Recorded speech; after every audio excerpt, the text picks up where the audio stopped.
The lecture is on traffic-induced vibrations on bridges.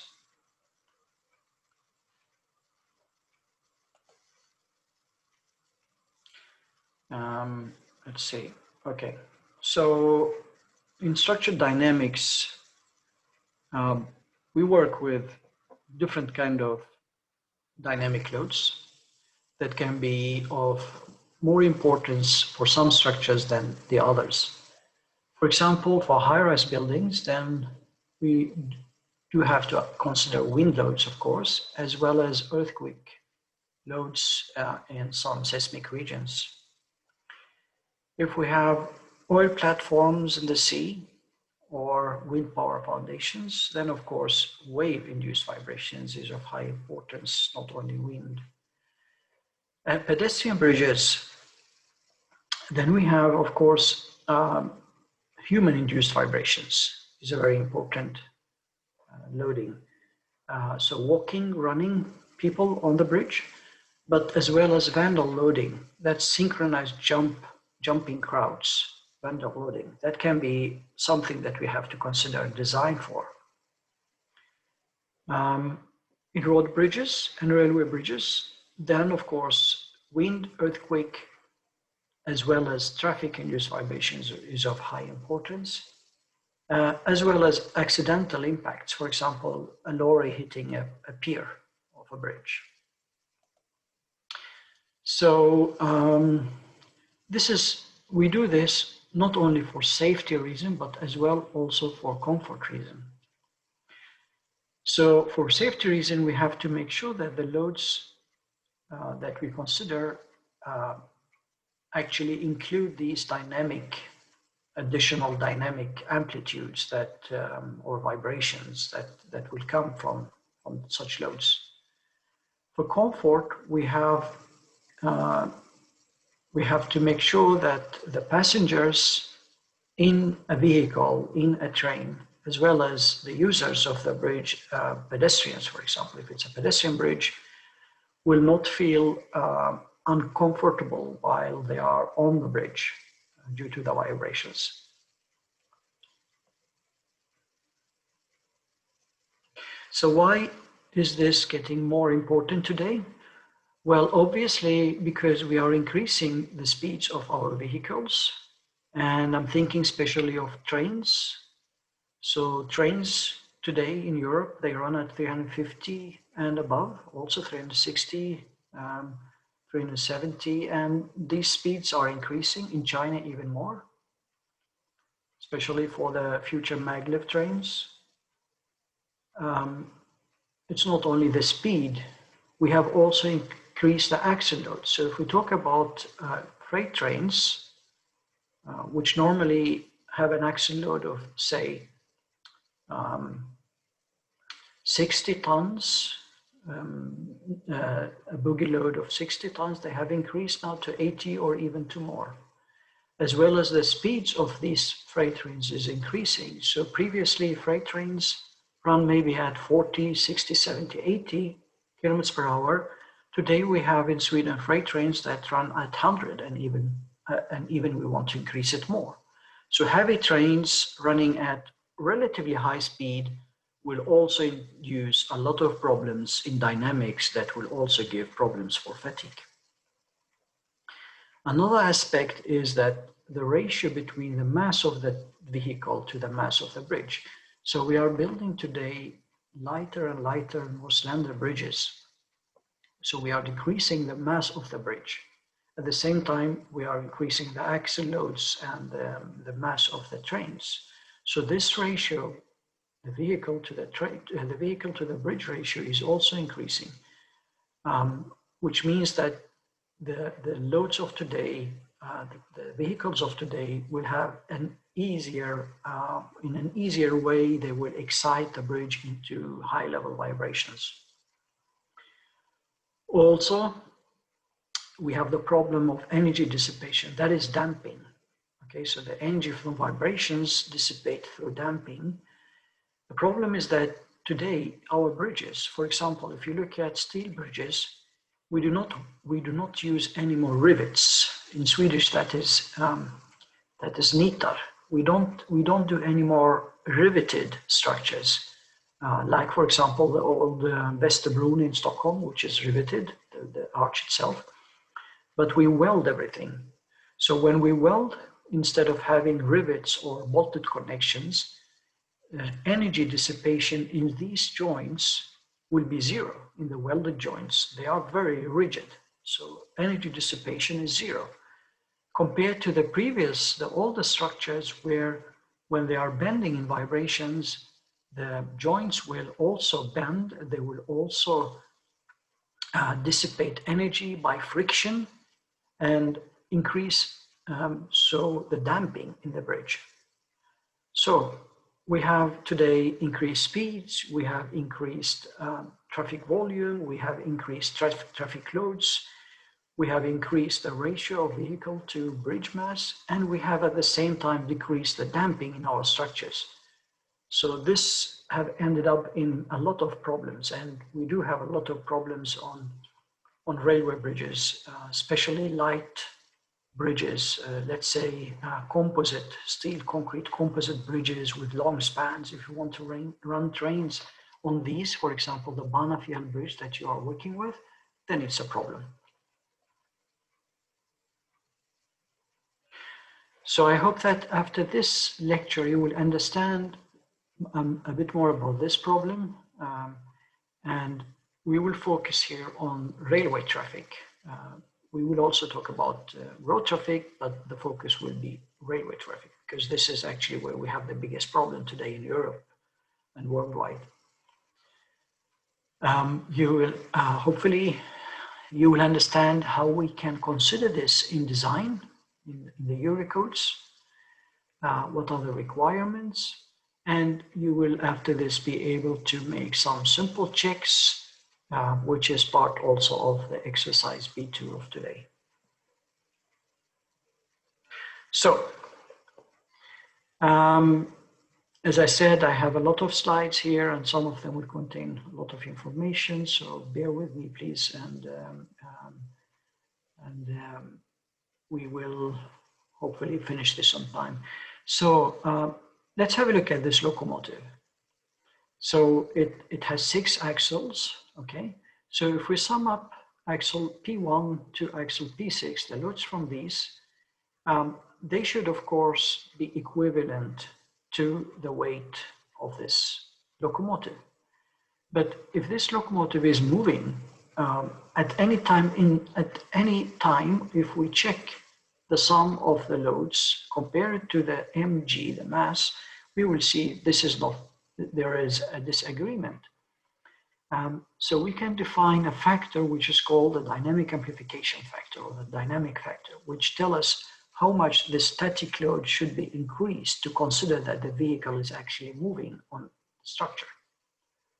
Okay.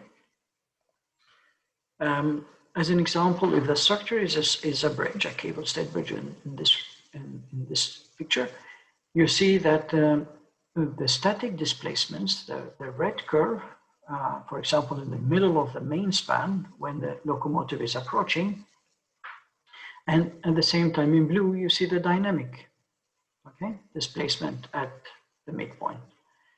And the way we normally calculate the dynamic amplification factor in this case, we take the maximum dynamic displacement and divide it with the maximum static displacements. If we do this for different speeds of the locomotive, we will see that there is a tendency that the dynamic factor will increase with speed. There are 2 different kind of dynamic problems in vehicle-induced vibrations. One of them is the above one, which is an impact kind of problem. So impact, for example, if you have a misalignment at the ends of the bridge, at the approaches, at the joints, or if you have a bump in the road surface, this will give an impact when the vehicle is moving on.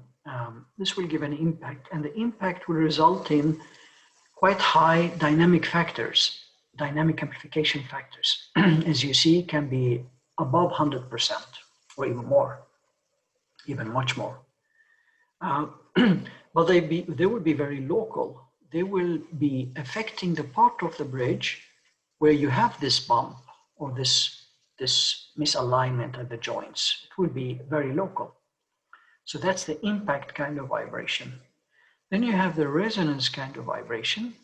And this is actually much more serious, even though the dynamic factor will not be as high, because this can end up with a collapse of the bridge in case the resonance problem will continue without a limitation due to the high damping, for example, if you don't have damping, a lot of damping in the structure.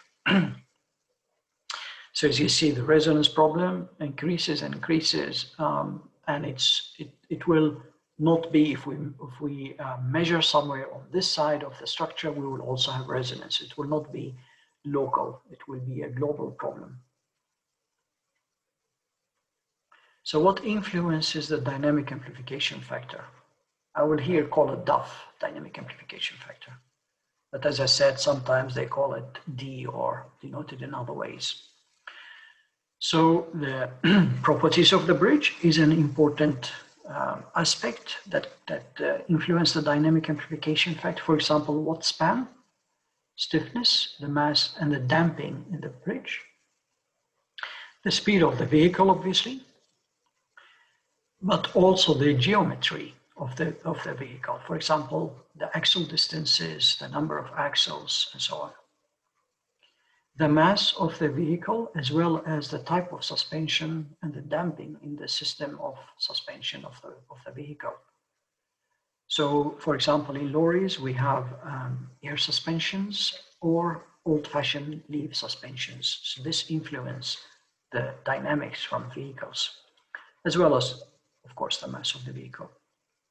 But then the surface properties, the track properties, for example,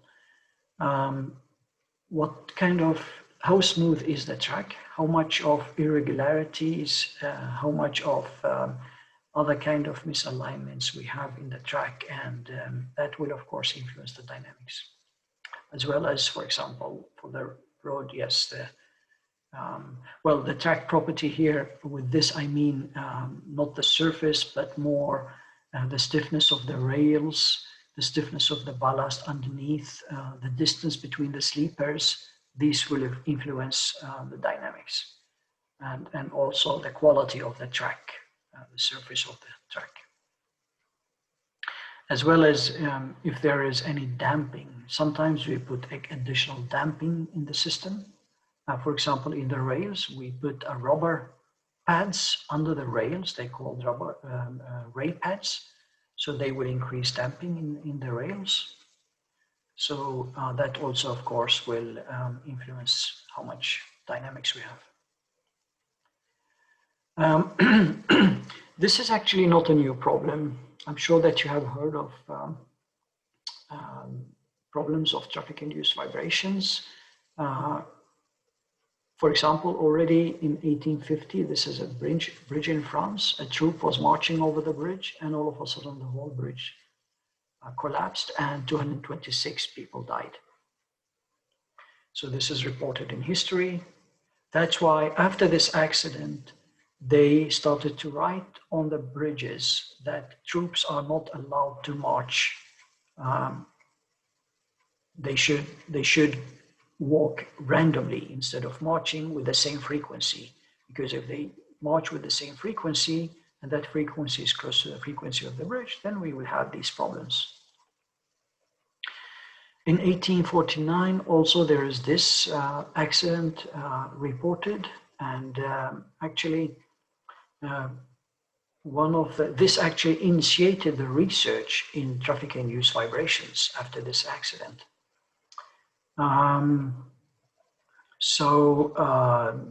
They have written in the report that the general impression among engineers appears to be at variance with the above results.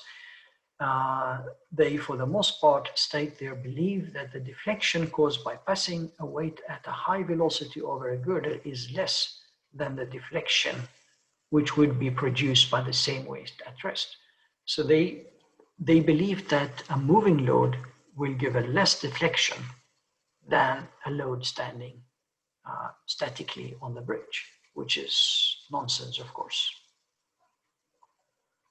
But anyway, this accident in 1849 started the research in the field of railway bridge dynamics.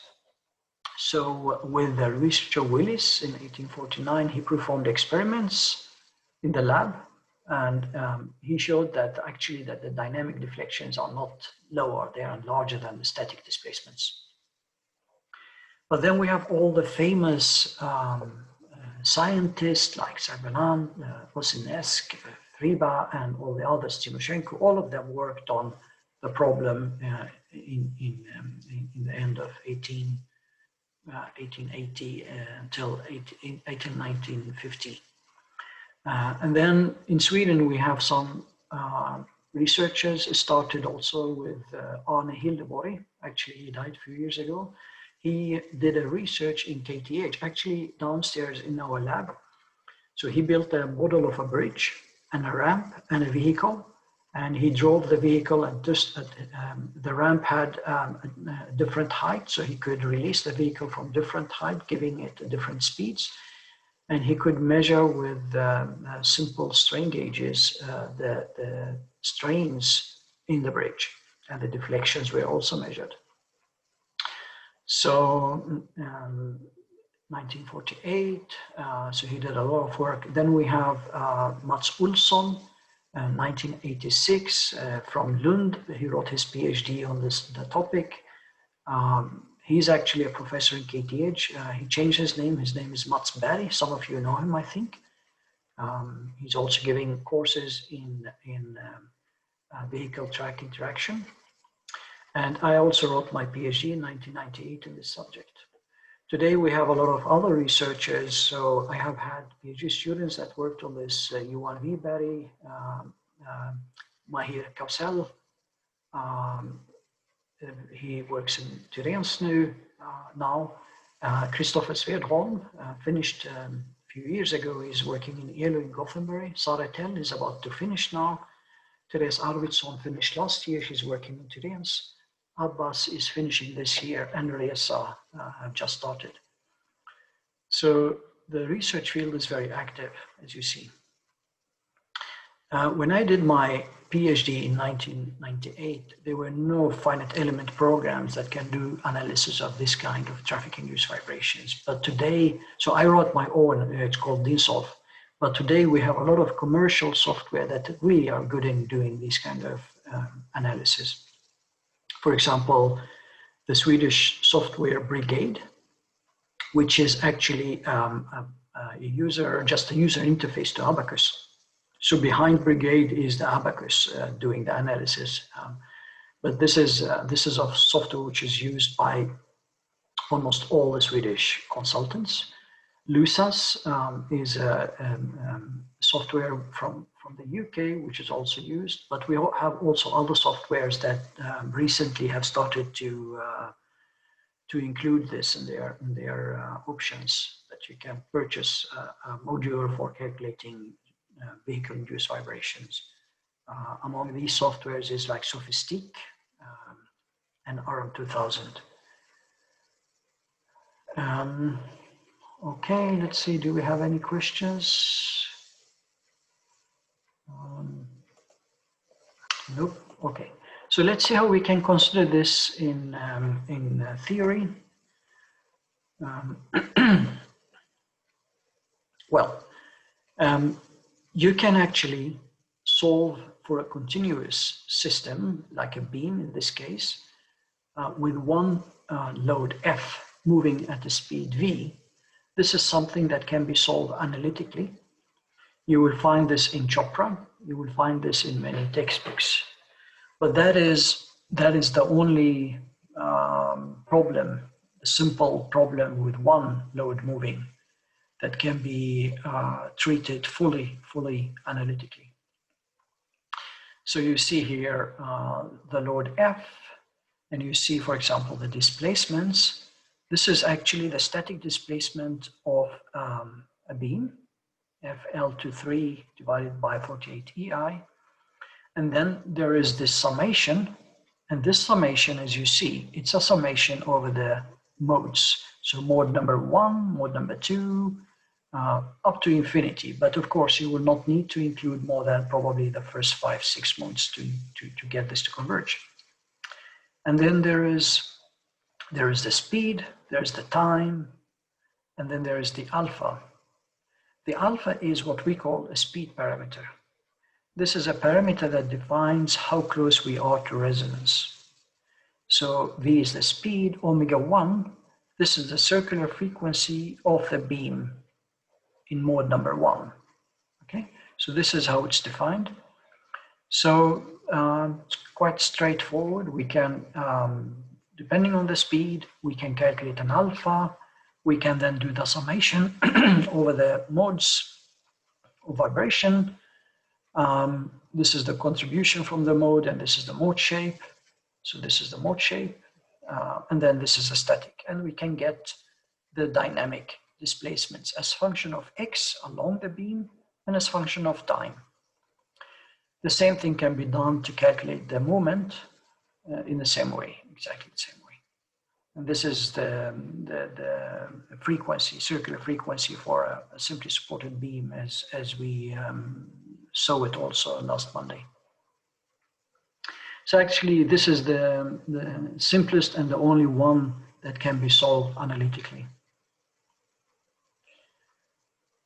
And if we produce the results, it will look like this. So depending on the amount of damping, this is the damping value. So this is, let me see. This is the damping value. I'm just thinking here, where does it come in this equation? I don't see that it will come here in this equation, but so this is actually, this diagram is plotted for another equation, which include also damping in it. So if we increase damping, of course, as you know, let's consider that we have a zero damping. So this is actually, these equations are for zero damping. So if we have zero damping, then it's the blue. So we will see that there is an increase in the dynamic amplification factor at certain speeds. So this is, we can see, this is a speed parameter, which is a function of the speed. So we can see this as a kind of a speed. So at certain speed parameter or speeds, we have an increase in the dynamic factor. So it can reach 1.2, which is 20% larger than the static, or even more. So if we make an envelope of all of these tops, we will have the green line, which shows that we have a tendency of increased dynamic amplification factor with increased speed.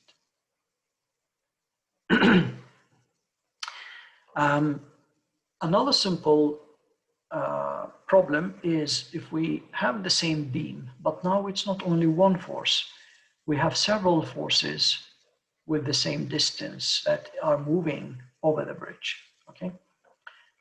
This is a problem that has been treated by a few researchers. Among them is Friba from the Czech Republic. He wrote a very nice book also on this. And so as you recognize this is the differential equation. So the EI, this is the displacement. V actually here is the displacement. So a little bit confusing. Should not say V as the speed here, because Friba used the C as the speed in his analysis. So this is the solution that you will use in the exercise of today. So if you open the code that will be provided on the internet, on Canvas, you will see that Friba uses the C as speed and V as displacement. Sorry for the confusion.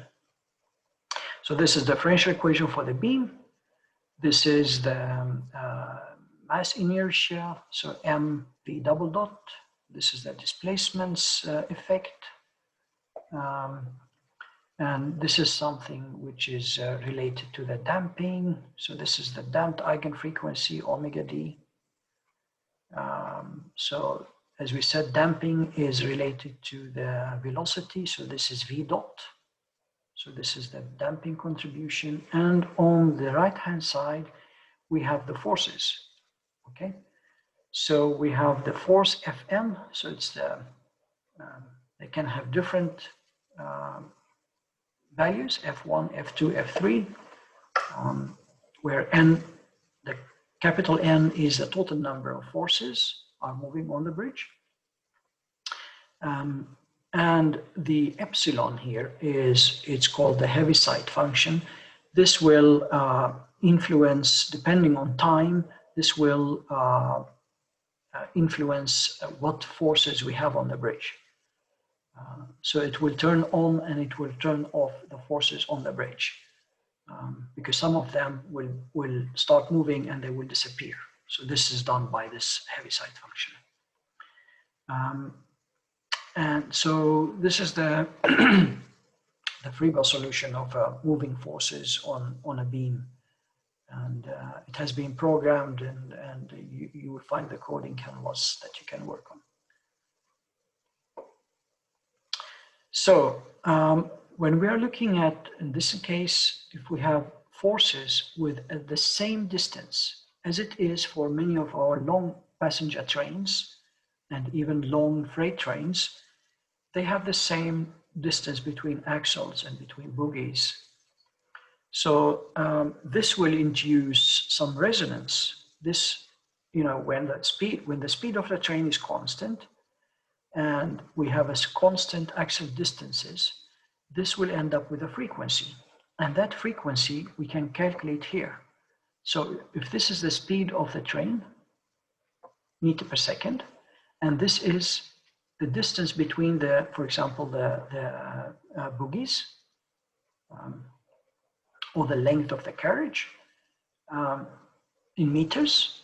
So meter per second, and if we divide with meter, it will be 1 per second, which is the same as hertz. So this will give us a frequency. And this is what we call the loading frequency. So this is the frequency that comes from the load, from the passing train, okay? So if a train has axle distances that are constant, or bogie distances that are constant, and is traveling at a constant speed, this will induce a frequency, F1. And if this frequency is close to the bridge frequency, then of course we will have problems with resonance. It's as simple as that. So this is the first check that you can do. Okay, if one asks you, I have this bridge on the Botnia line or somewhere, and I want to know if it's possible to run this train at this speed on the bridge. You can easily check to see if you have a resonance problem or not. It's just like using this equation, that's all. Of course, you will need to estimate the frequency of the bridge also in order to get, to see how it agrees with the frequency of the load. So then the result might look like this.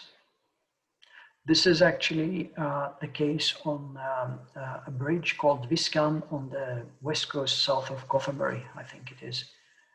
So we see that for different damping ratios, we get different amplitudes and different dynamic factors. So as you see here, nine times the displacements we will get. At a speed which maybe it is too high for that line, but at least, but then there is also some amplification already at low speeds, like 90, like 220 or so.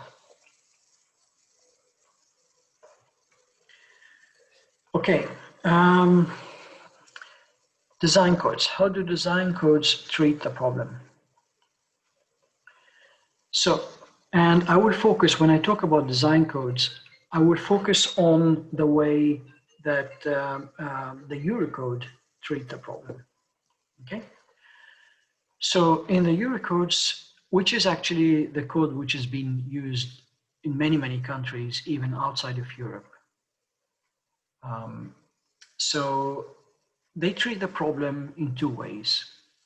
You have to do alternative one, and you will have to do sum of alternative two. So to consider the dynamic amplification factor and the dynamic effect from moving vehicles, moving trains on the bridge, you can use in alternative one a simple formula. I will show you a few of these simple formulas. And in alternative two, you will have to do some dynamic analysis. And this can be really, really complicated analysis. So it depends on what structure, and it depends on the aim of the analysis. You'll have to be careful not to complicate this too much, unnecessarily complicated. But what they say in the Eurocodes is that you have to do a dynamic analysis with moving concentrated forces. We'll look at this later. And they provide trains. So the Eurocode provide 10 trains. They say that you should use these 10 trains and analyze the bridge for the additional dynamic forces. So, but we will have a look at all of these options here.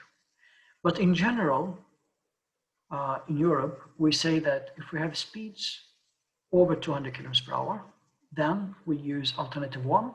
We check these dynamic formulas, and we check alternative 2C, which is this one, moving force.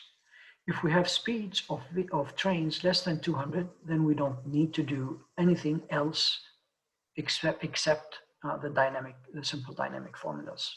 Okay, no analysis, no dynamic simulations are needed if we have a speeds lower than 200 in general.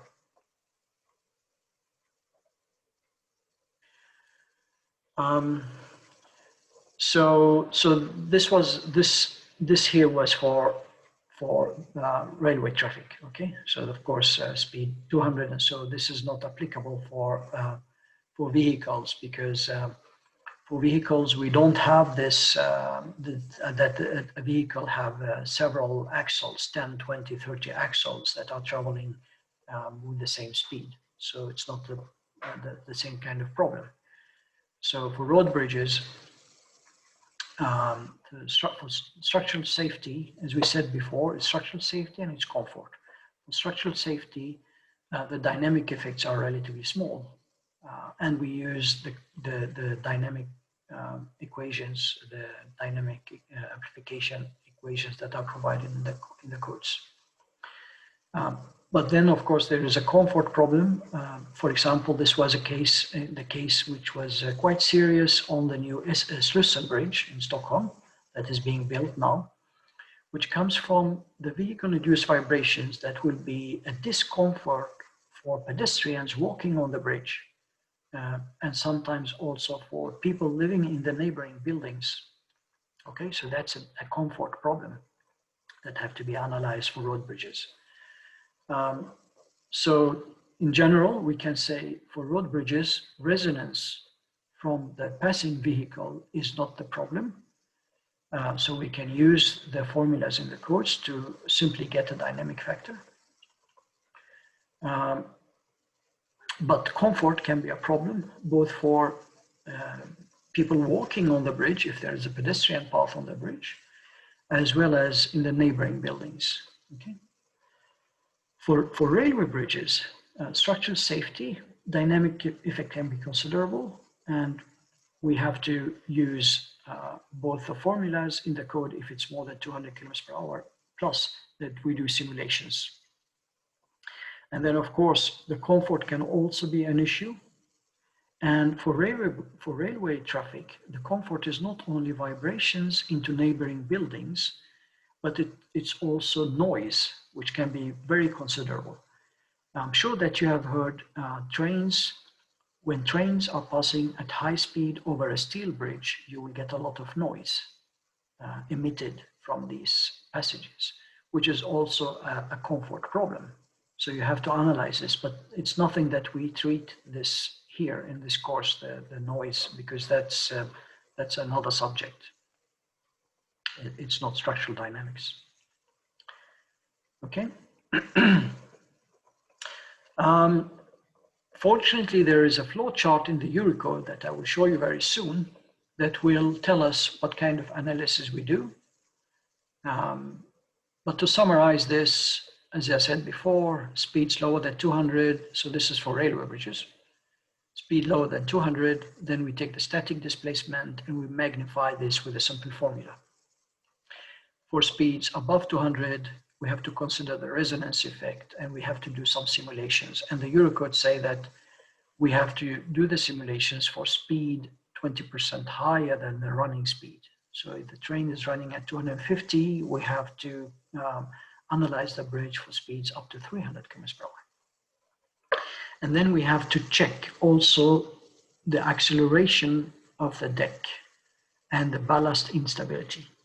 So this is a problem on railway bridges that have ballast. The majority of our bridges have ballast on top, about 60 centimeters of ballast or even more. So what can happen is that this ballast, the function of the ballast is to distribute the loads downwards, but also the function of the ballast is to keep the track in place. So it gives stability to the track side in the lateral direction. So what will happen if the vibrations of the bridge is getting too high is that the ballast itself start to fly. And this has happened actually, and there have been several accidents reported from high-speed trains, both in France and in Germany, where the trains have derailed on the bridges due to the vibrations.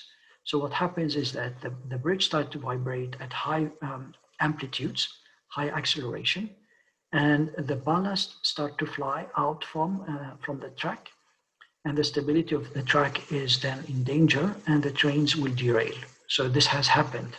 So that's why one of the most important things in the Eurocode concerning railway bridge dynamics is to check this called the ballast instability. So the Eurocode put a limit on the deck acceleration. They say that the deck's acceleration should not increase 3.5 meters per square second. Let's have a look at this flow chart.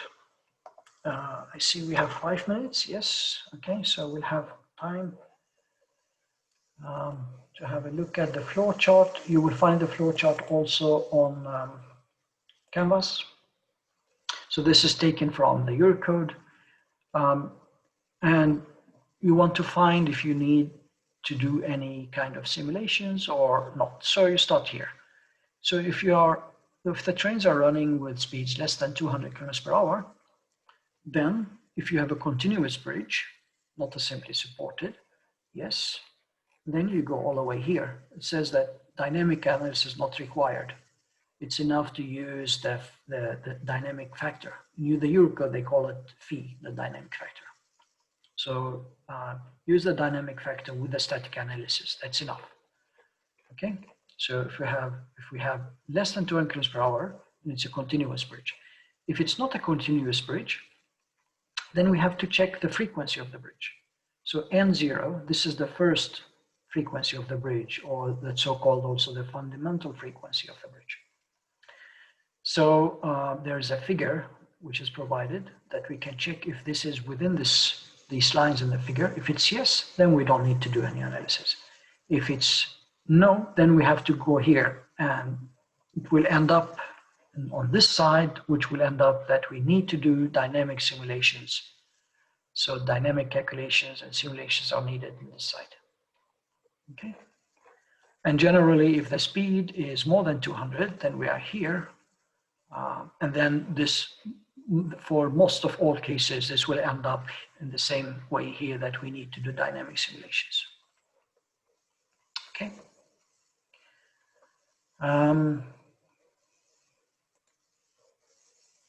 Let's go back to the PowerPoint. There we go. Okay. So alternative one. Alternative one was the one with the design formulas. Okay. This is for road bridges. You see a diagram which gives you the dynamic amplification factor as function of the bridge fundamental frequency. So this is the first frequency of the bridge. you see that for different codes in Europe, this is actually, sorry, this is actually quite an old diagram which I put together for many, many years ago in my PhD. But in general, you see that the majority of the codes will give a higher dynamic factor in the region of 1 to 4 hertz. So if the bridge have 1 to 4 hertz in the first frequency, then many codes will give a higher value for the dynamic factor here. And this is because the suspension system of our cars and our lorries have a frequency in this range. So then the frequency of the suspension system will be close to the frequency of the bridge, and we have a higher magnification. So how do we know what is the frequency of our bridge? Well, for road bridges, you will find in some diagrams like this that will give you an approximation of the first frequency of the road bridge. You see the span of the bridge and you see the natural frequency. And as you see, a lot of bridges lie in this region where you have a span of, say, 20 meters and you have a frequency close to 4 meters. Okay, so you see, depending on the kind of bridge, of course, the longer the span, for example, for cable bridges, the longer the span, the lower will be the frequency. So with this, we can also conclude that long span bridges, if we have a bridge, let's say we have a cable stayed bridge, which probably have a frequency of 1 hertz and lower. Some of the bridges, for example, if we think of the Schön Bridge in Gothenburg, or the Öresund Bridge, they would have a frequency which is actually lower than 0.5. I think the Schön Bridge in Gothenburg have a frequency of 0.3 hertz. It's longer than 140. I think it's 400 something meter in main span. So these bridges, the long span bridges, they have low frequency, which means that they are outside of this region. We are here, okay? Which means that the amplification on these bridges will probably not be as large as if we have bridges, short span bridges that will have a frequency close to 2, 3, 4 hertz. Okay, so let's have a look at the formulas. This is a dynamic amplification factor. This is how it can look like. This is the simplest formula that you will find in the Swedish design code. I will just present this and then we have a break. So for the road bridges, you see this formula. And what's interesting, if you have a look at it, there is actually nothing. There is nothing that says the speed. It's only the length. This is the length of the span, or it's what they call the determinant length in the Swedish design code. So it's only one, depending on one parameter, and that is the length of the bridge, not the speed of the traffic or the axle distance or the roughness of the road or anything, or the damping in the bridge. So it's very simple, and it's very accurate, but it's very on the safe side if you don't have resonance. If you have resonance, this is on the unsafe side. That's why this should not be used, actually not only for normal traffic. So that's for existing bridges, we use this. If you want to assess existing bridges, for new bridges, the Swedish code and the Eurocode, they say the dynamic factor is actually included in the loads. They have already magnified the loads, the equivalent loads that we use for design of bridges in our codes are already magnified. This is only for road bridges, remember, okay? For railway bridges, the case is different. I will talk about this after the break. So I will stop recording.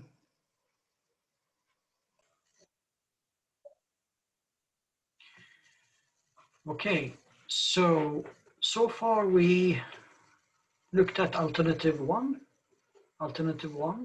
which is the dynamic factors that can be used, the simple formulas. And we looked at the one which is used for road bridges, existing road bridges in the Swedish design code.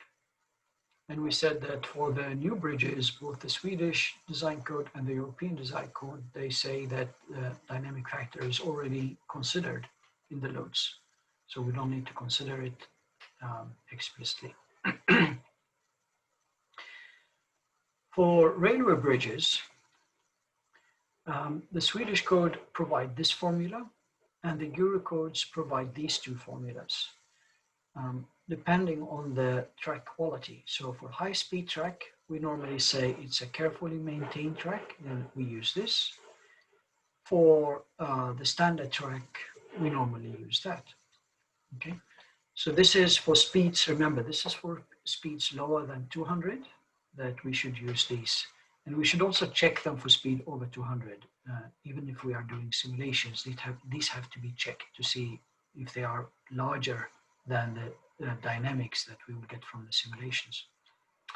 Again, these formulas are very simple. The speed is not an ingredient in these formulas. It's only the length of the bridge, or they call it the determinant length.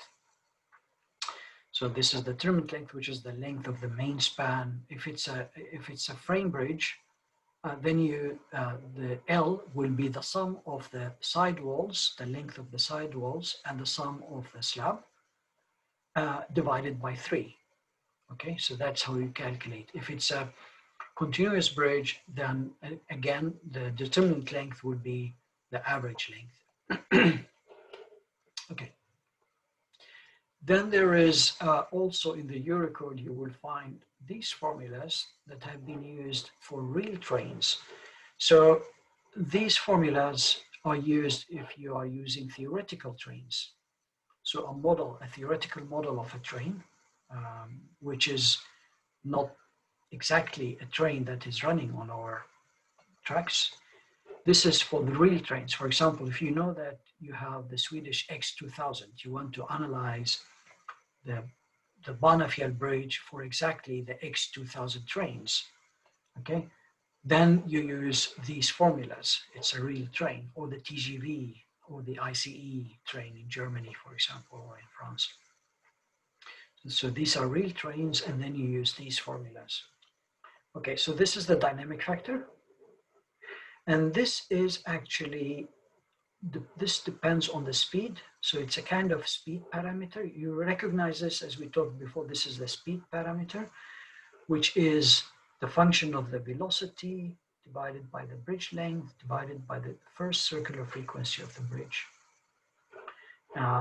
And we get the phi dash. Okay, we get the phi dash. So the phi dash is a function of the speed. The phi double dash, this is a function of the irregularity in the track. Okay, so the irregularity in the steel rails, and also irregularity in the track itself with the sleepers and the ballast. So this is the phi double dash. The length of this bridge, the first frequency of the bridge, the determinant length here, the K alpha, it is a factor also which depends on speed here. So this is how, quite simple again, formulas for the dynamic factors for real trains in alternative 1. If you plot this, you will see the results of dynamic factor against the determinant length.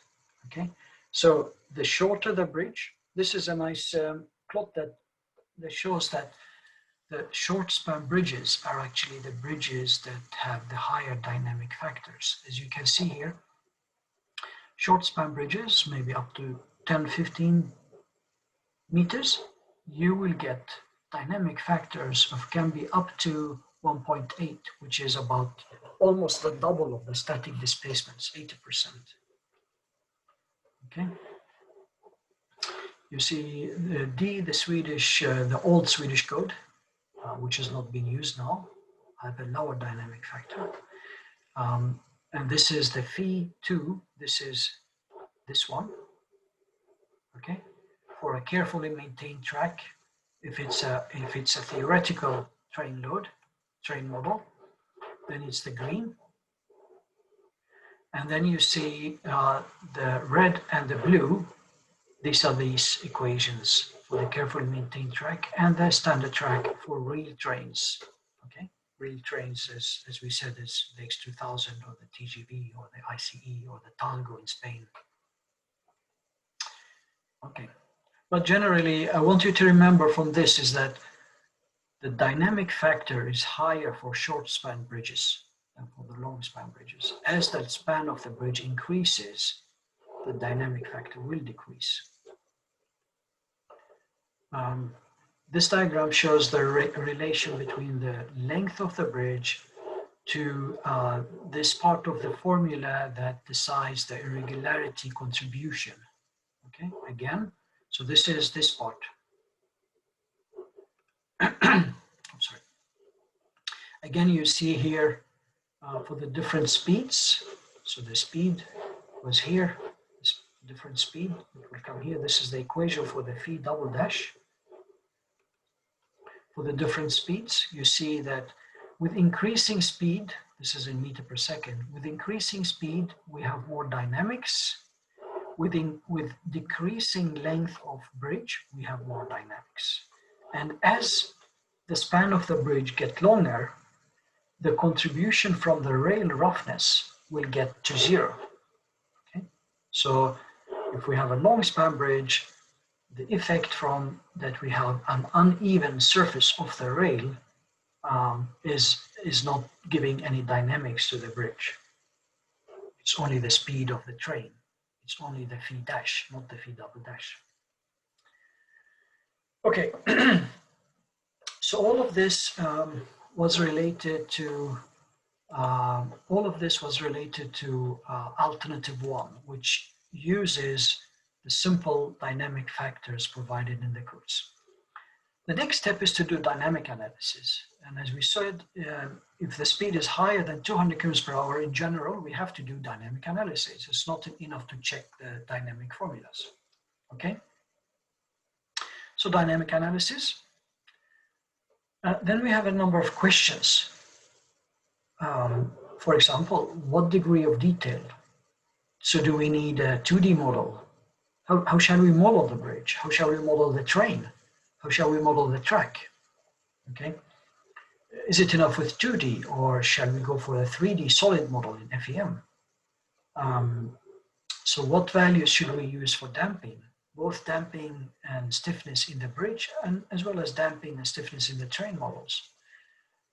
Do we need to consider that the supports are actually not fully fixed? They can displace, they can settle, they can rotate, even if we have a fully fixed end of a boundary condition. In reality, there is no fixed end. Shall we consider this in dynamics or not? How shall we model the track? Do we need to include the track? As I said a few minutes ago, I said that one function of the ballast is to distribute the load from the axles. So actually, if you have a 1 meter of ballast, the bridge itself, the deck of the bridge will not feel the axle load of the train. It will never feel the axle loads of the train because these axle loads, they will be distributed. So what the bridge will feel is actually a moving continuous load, more close to a moving continuous load. So how shall we model this? Do we need to include the effect of the distribution of the loads through the ballast? And the answer, of course, depends on what type of bridge we're analyzing, how complex it is, the design stage. So if we are in the, let's say, the preliminary design stage, the conceptual design stage, well, at that stage, we don't bother a lot on doing complicated analysis. We don't have time. We have to come up with a solution that can work within 1 or 2 days and deliver this. We don't have time to do a 3D analysis of the complicated dynamic problem. So, depending on the stage and the type of bridge and complexity of the structure, we have to apply this in different ways. So in alternative 2, there are these A to E cases. Case A, which is the simple solution that I showed you, the simple analytical solution for a moving point force, which was only, I mean, it considers only one point force moving. That's a simple analytical case on simply supporting beam. That's the one that we can use. Or we can also use the Freeba solution. It is called with multiple forces moving, as the one you will use in B2 exercise. We can also make a simple resonance check.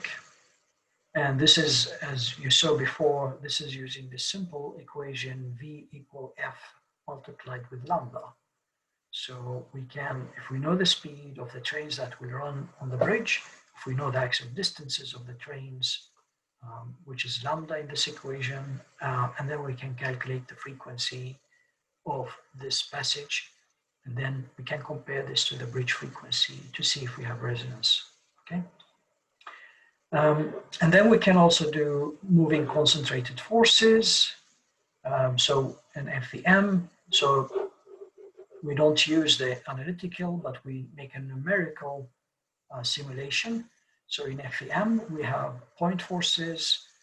We model the train as point forces that are constant with time, but their position will move. Or we can do a full train bridge interaction. So we will model the train as a structure with the dashpots and springs and masses, and the position of this train will move with time. Or we can consider only the train on a rough surface and then use this as an input to our FEM model by separating the problem. I will show you these cases in short time. So we can do the analysis at different levels. So what the Eurocode requires is only the simple formula alternative 1 plus C. Okay, so this is what the Eurocode requires. And the Swedish design code, we use this as well for speeds over 200. So dynamic formulas plus also do the simulations, but only using moving concentrated forces. Now, sometimes, actually, I had a call yesterday from Trafikverket, a person in Trafikverket who's analyzing, he's not analyzing, he's checking analysis that a consultant company did for a bridge in Skåne, in south of Sweden, new bridge. And they did not fulfill, they could not actually, with using these moving forces on that bridge, they had so high accelerations that the design will not work. So he was discussing with me the possibility of including the added damping from the soil. So with this, I want to tell you that many times if you use the minimum requirements in the Eurocodes, moving concentrated forces, no interaction, you can end up with very difficult problems that you cannot solve. I mean, very high accelerations that you cannot accept. So you would be forced to do more complicated models and more refined assessments and assumptions of the dynamic problem. But we'll look at this in a short time. I'm sorry that this slide is very messy, but it describes the, so I said simple resonance check. So this is part 2B, okay? So resonance, we said that resonance will get problems into comfort for the passengers. Resonance can end up with ballast instability, which will end up with the trains falling off the bridge, the derailment. It will also increase the cost for maintenance of the tracks and the vehicles because of the track is unstable. It has to be aligned every month or so. And it can also lead to vibrations that will lead to fatigue in the bridges, especially if it's a steel bridge, okay? So resonance should be absolutely avoided.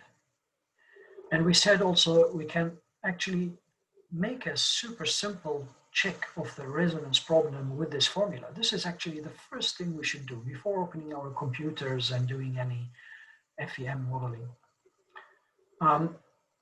the speed of the train, the axle distances, and the F.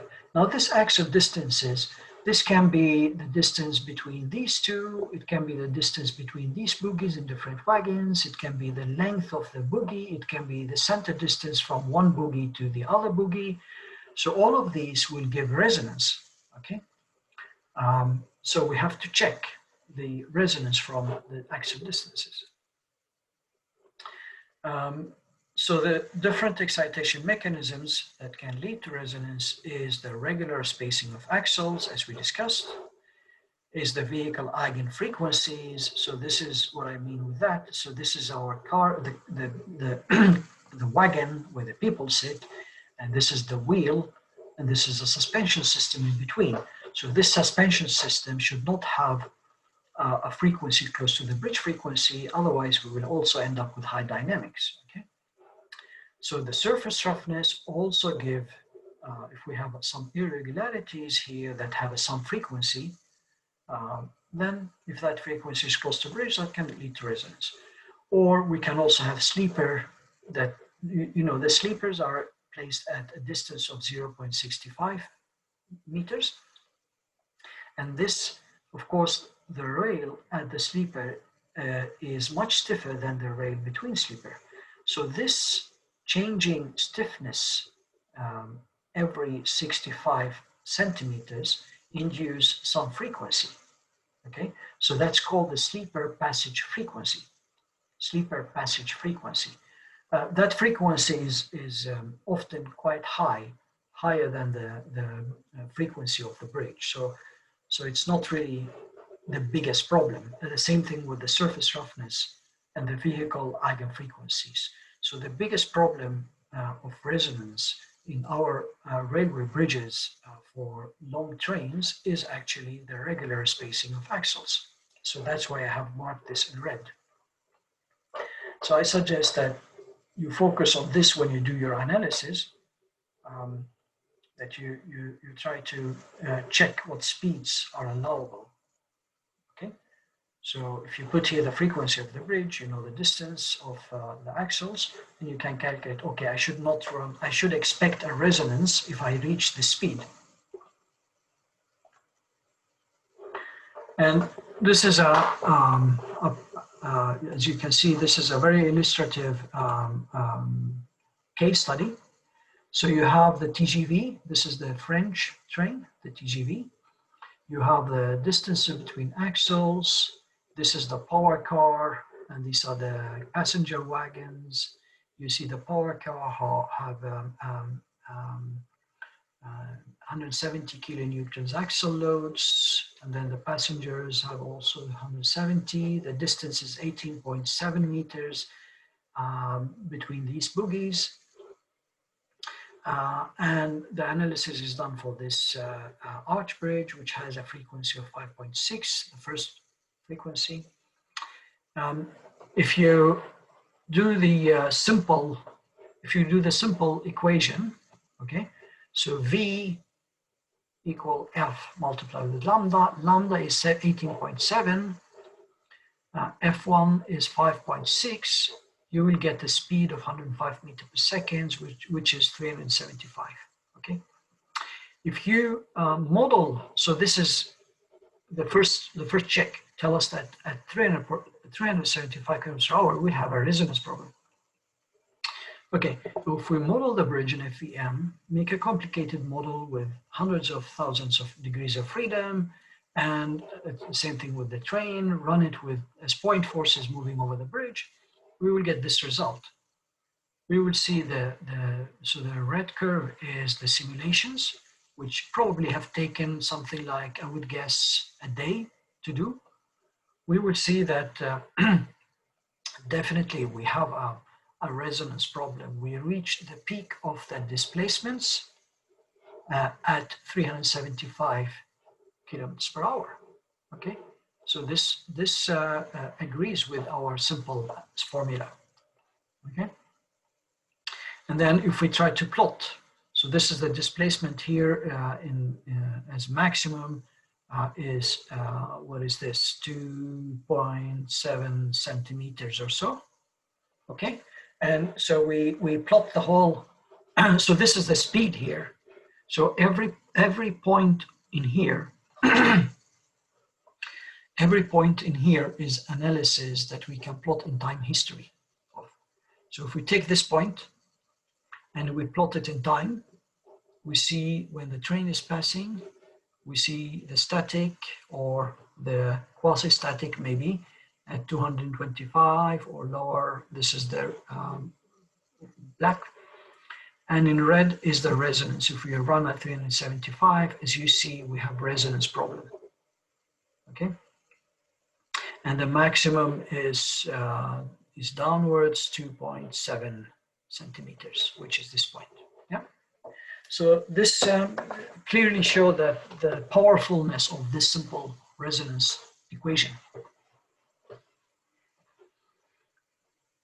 To do these simulations, I said to you that before that we have theoretical trains and we have real trains. Okay, so theoretical trains that are provided in the Eurocode, they are called HSLM, high speed load model. So there is HSLM-A and HSLM-B, and out of HSLM-A that we use often, there are 10 trains. And they are listed here. So this is taken exactly from the Eurocode. You have the general universal train models that have to be used in Europe. So any railway line to be designed for speeds over 200 kilometers per hour in Europe have to fulfill these design codes and these train loads. So 10 trains, this is the number of coaches, N, as you see here, N. D is the length of the coaches, D. The bogie axle distance, little d, which is this one, distance between the bogie axles. And P is the point force in kilonewton, okay? You see the P's. So this is a power car probably, and then passenger cars. So this is universal trains. So they have, to develop these trains, they have taken all trains in Europe and made simulations based on them, and then took the envelopes and then developed these trains. So this is how they were developed. Actually, Andreas and I and Professor Pedro Museros from University of Valencia, we are developing the next generation of trains that will be used in train models that will be used in the Eurocode. So the Eurocode, hopefully a few years from now, the new train models that will exist, that everyone in Europe will use, will be developed in KTH by us and together with the University of Valencia. So it's work that we're doing currently, Andreas and I and Pedro.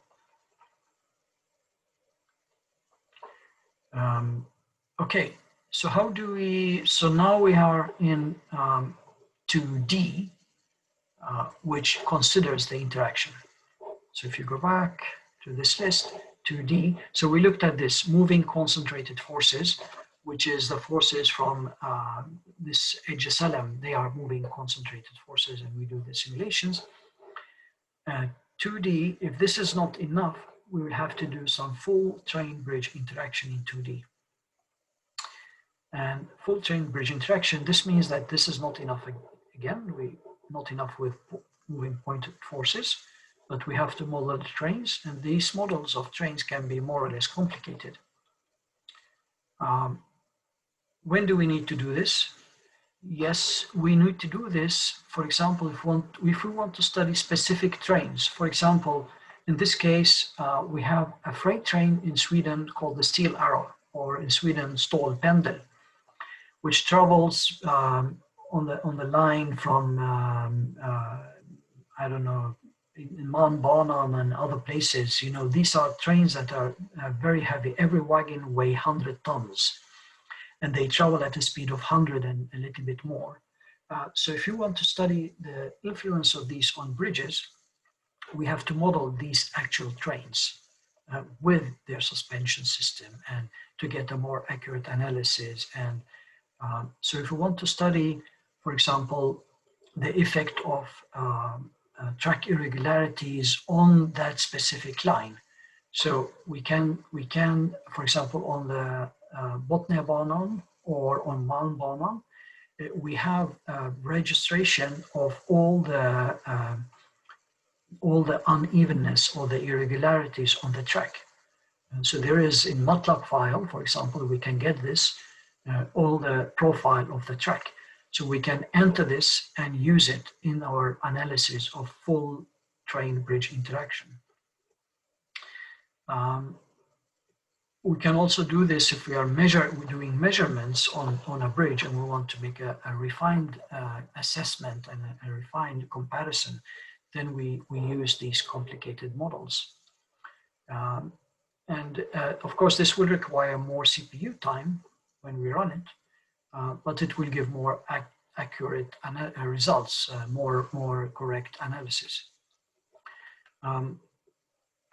So many times our bridge models, this is our bridge actually, you see here.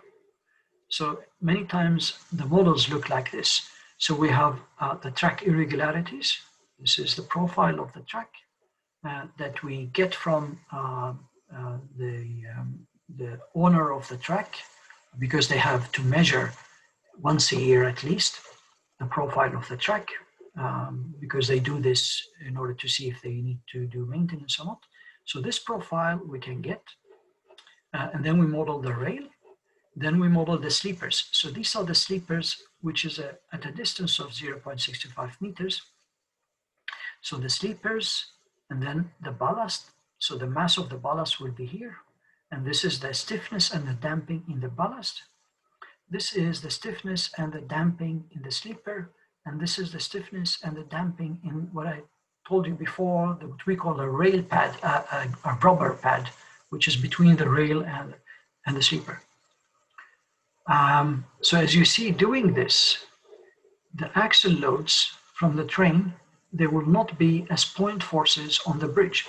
They will be distributed along the rail, because this is a beam that will distribute the load. It's actually a beam on elastic foundation that we can also analyze in FDM. And then the train itself, it has a mass for the passenger wagon, and then it has a bogie mass, and it has a wheel mass. And there are stiffnesses and dampers in between. So as you see, considering a full train bridge interaction, and this can be also in 3D, considering a train track bridge interaction will be more complicated, but it will include a lot of the issues, for example, distribution of the loads through the ballast, for example, the flexibility of the track. All of this will be considered, the regularities of the track, the vibrations in the wagon, everything of this kind will be considered. And then we can also, having these kind of models, we will also be able to evaluate the comfort of the passengers, because the passengers, they are sitting in here and we can calculate the vibrations. While the train is passing over the bridge, we can calculate the vibrations in the wagon and see if this is under or above the limit that is specified for the comfort. Okay. The last point, which is analysis using additional forces due to surface roughness, this is point 2E. This is, if you want to consider, for example, you know that there is a bump on the rail, or so, even for if you're checking dynamics of Slussen Bridge, and you know that they will have a bump, and you want to consider this, how will this bump influence the dynamics of the bridge? Well, then you don't consider, you isolate the problem. So you consider only the bump. There's no bridge, there's only the bump. So this is your bump, okay? It can be due to problems in the track with some sleepers. It can be an actual bump to reduce speed on the road. And this is your vehicle, okay? It can be a simple model as this, single degree of freedom system, or it can be more complicated. And you just run this over in FEM, or you can also model this simply in MATLAB. And you just run it over and you calculate the force, okay? So the force is the mass plus the additional force which comes from the inertia that the mass is moving, u double dot, okay? So then you can calculate the force, and you can also include, if you want, some surface irregularities. If you have any measured irregularities in the rail, for example, or in an asphalt surface, you have measured irregularities, you can include it here as well. And then you calculate the force, okay? So the force will be mg plus mu double dot, okay? And then you get the force with time. So this is the time while the vehicle, the train or the lorry are moving over this uneven surface. And this is the P. So this is the force from the axle, okay? So it's changing like this. And then when you have determined the force, okay, you go back to your bridge model. It can be this one or even simpler model, and you replace the train with forces that are changing with time. So you don't use constant forces, and you don't use a model of the train, but you use forces that come from this analysis, okay? So you separate the problem. You first analyze the problem of exciting the vehicle due to the roughness of the surface. When you have done this, then you go back and you study the case on a bridge, okay? Quite simple, actually. And but you do this only if you want to consider a certain kind of roughness. If you know that actually the dynamic interaction bridge train or lorry bridge is not the important. The thing is, I want to consider the additional dynamics that come from the impact from the vehicle passing over the roughness. So you do that kind of analysis.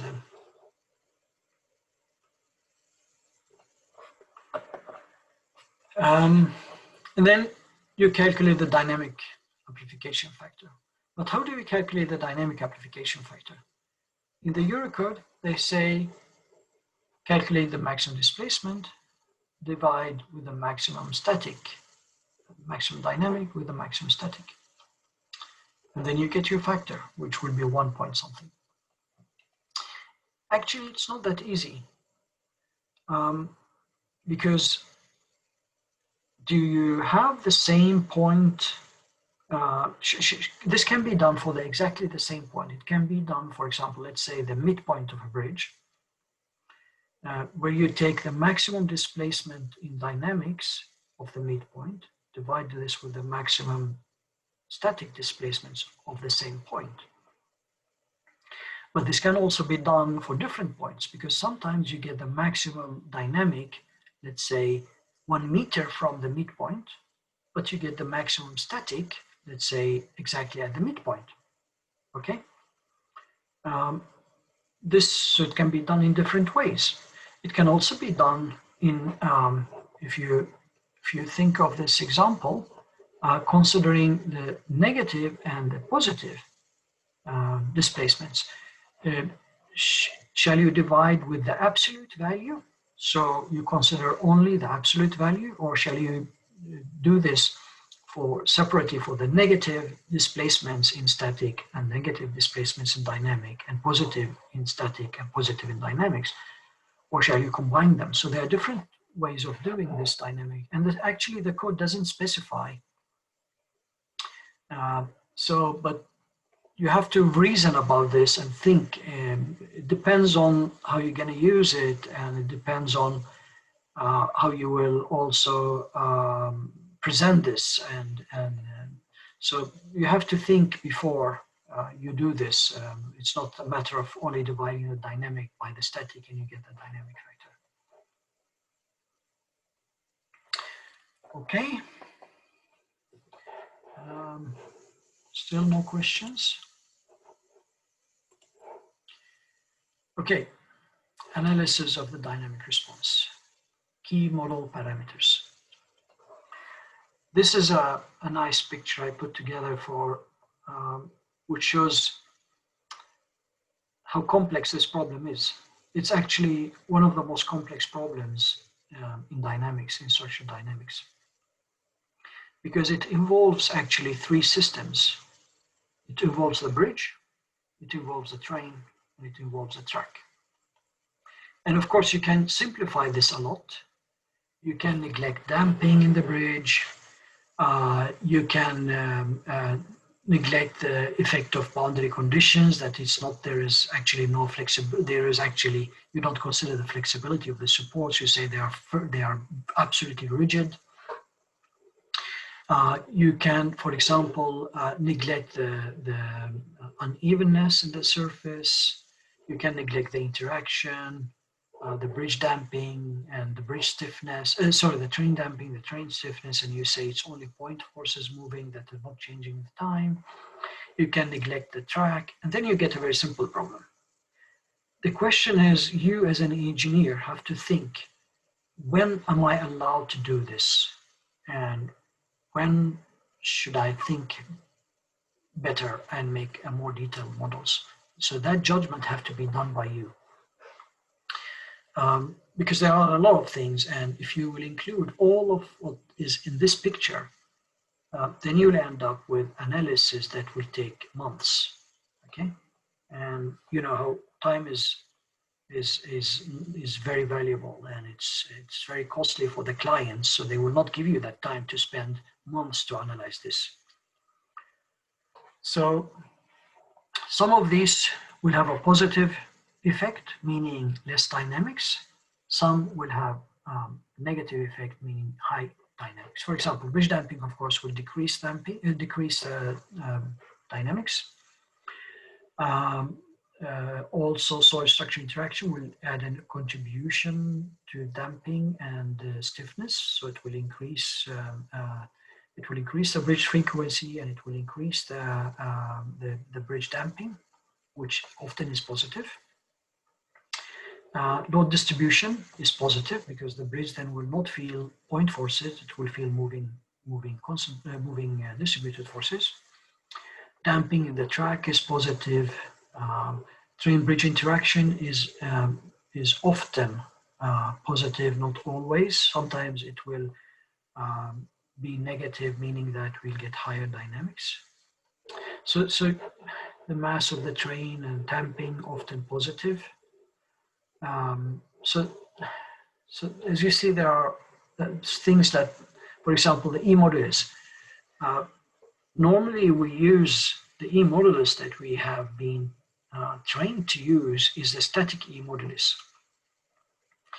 But the E modulus of the materials in dynamics is often higher, or almost higher, always higher, sorry.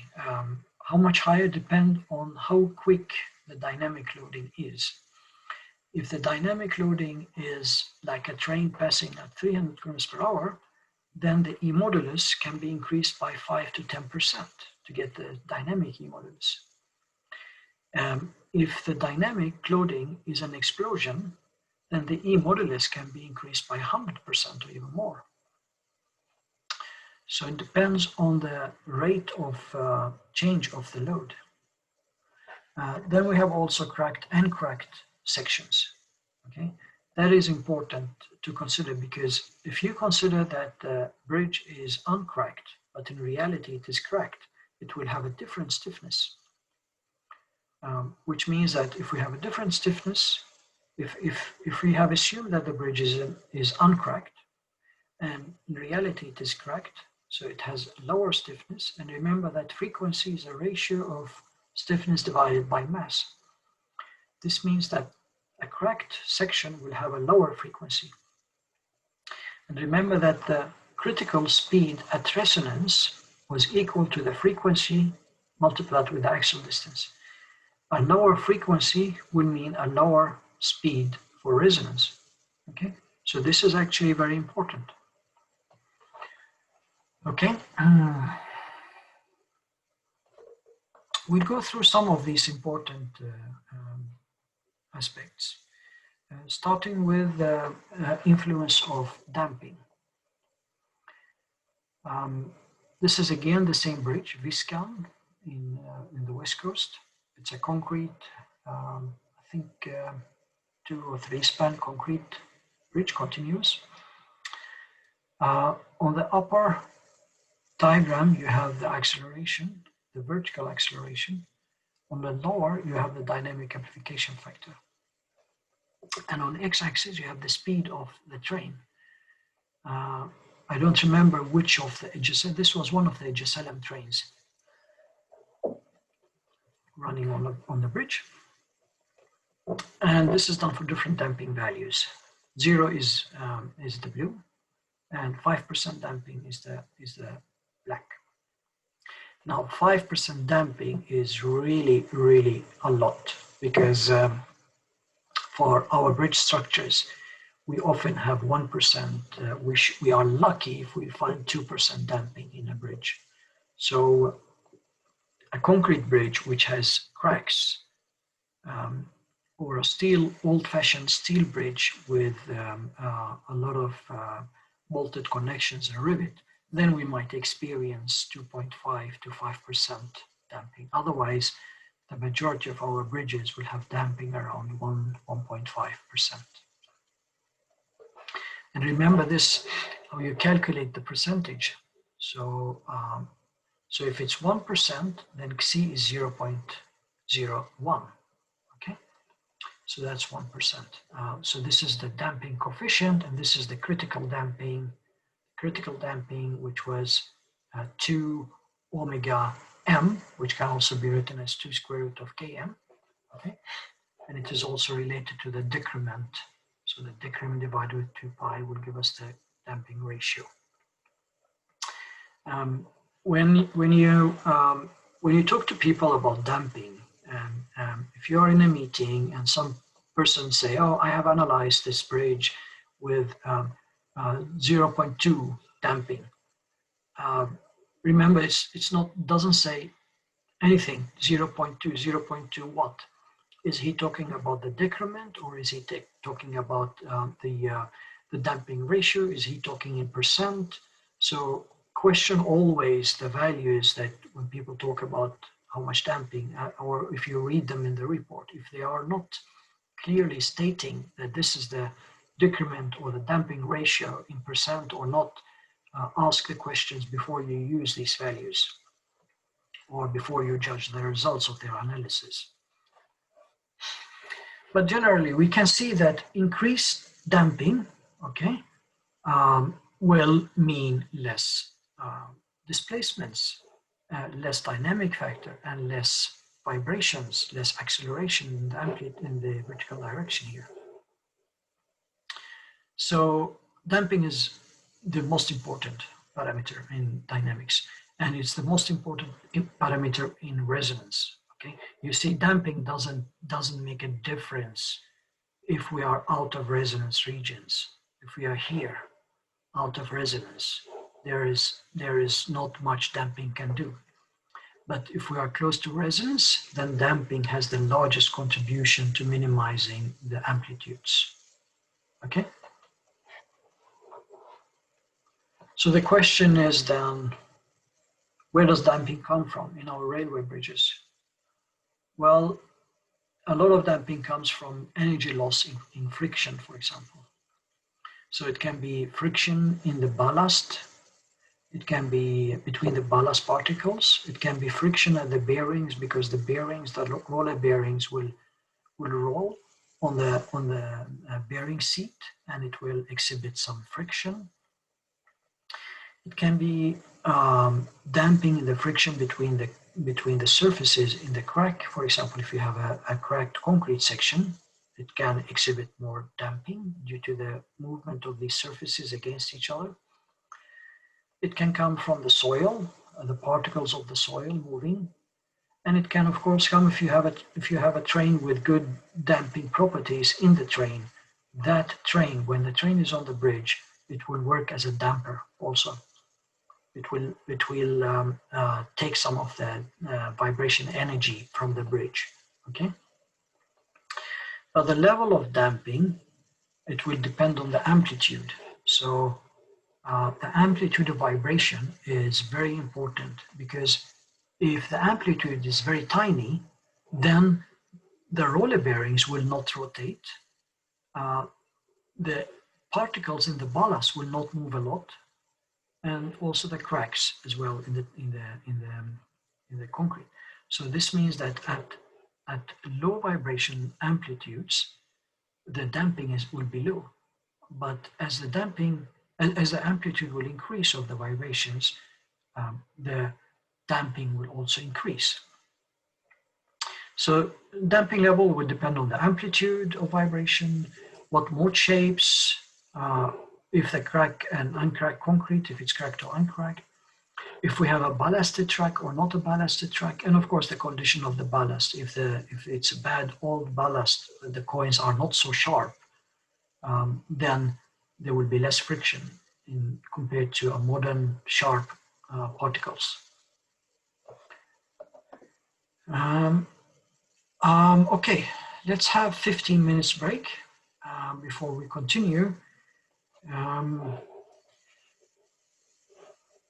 Stop recording.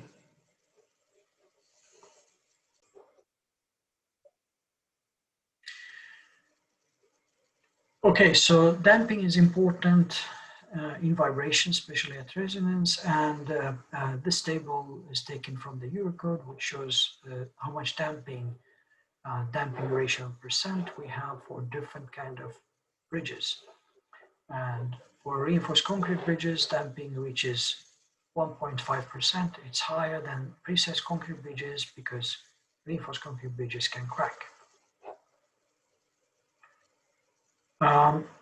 Here we have in this diagram results from measurements and damping values calculated from measurements for bridges from different countries in Europe. This is, for example, the yellow triangles. These are DB Deutsche Bahn bridges from Germany. We have SNCF's bridges and so on. And you see also how these are separated, how these are considered for the different kind of sections. Filler beams, this is actually nothing we use in Sweden, but in many countries like in Spain, France, Belgium, also sometimes in Germany, they are used. These are steel beams that you will put quite close to each other in the deck, and you cast the majority of the beam, almost all the beam except the bottom flange, you will cast inside the concrete. So it's called filler beams. They are used for short span, so this is the length of the bridge, maybe up to 25 meters or so, and they will exhibit a lot of damping. Concrete, cracked concrete, we have quite high damping ratios here. So this is actually the damping which is measured on bridges. But this can come, part of this damping can come from soil structure interaction. So from the bridge itself, probably we're not getting 5% in this case from the bridge itself. This is probably damping that comes from from the soil structure interaction and other surrounding effects. I have a question, a very good question here about cracked concrete. It says cracked concrete increase damping, but also reduce stiffness. It has both positive and negative effect. Yes, it can be both positive and negative if it reduces stiffness. It depends. Sometimes reducing stiffness will, of course, as we said before, reduce the frequency. So this might mean also that we get outside of the speed of resonance for certain trains that are passing at certain speeds. But you are absolutely right. It can have a double effect that have to be considered. So damping by cracking concrete can be both positive and negative, but generally I would say it's positive more than negative. Steel, we have steel bridges here, of course. Steel bridges are used mainly for the larger spans and concrete. So, sorry, steel concrete bridges. So these are the composite bridges. These are used mainly for larger spans. But I think this explains how we, in the Eurocode, arrived to these values. So these are lower bound values. So they are lower bound values that are given in the code. And this is actually what you see here. So the Eurocode values for the precessed concrete, the steel, and the reinforced concrete, these are these lines. Okay, so they are made as lower bound values. So the majority or most of the measured results are on this side, on the safe side of the curves that are given by this table in the Eurocode. Okay, so now we have talked about damping. Let's think about the stiffness of the bridge. Remember that the stiffness of the bridge have a direct influence on the frequency. So increasing the stiffness will increase the frequency. Increasing the frequency will increase the speed at resonance of the passing train. Okay, this means that if we increase stiffness, we will increase the speed. And this is actually what we can see here in this simulation. This is the same bridge, Viskan, south of Gothenburg on the west coast. We have vertical acceleration of the bridge. We have the dynamic factor. And we are just played here with increasing the stiffness by increasing the E modulus of the material of the concrete. So 30 gigapascal is the blue, and the highest is 45, which is the black. And we see that, so we have the speed on the x-axis. We see that the peak where we have the resonance speed is moving to the right as we increase the stiffness, both for the acceleration as well as for the dynamic amplification factor. So increasing the stiffness will increase the speed of resonance. Okay, so again, to the question I had, decreasing the stiffness, for example, for a cracked concrete, this will lower the resonance speed. Okay, so it has generally a negative effect. Cracked concrete will generally have a negative effect because it will reduce the resonance speed. It will allow us to run trains only to our lower speeds.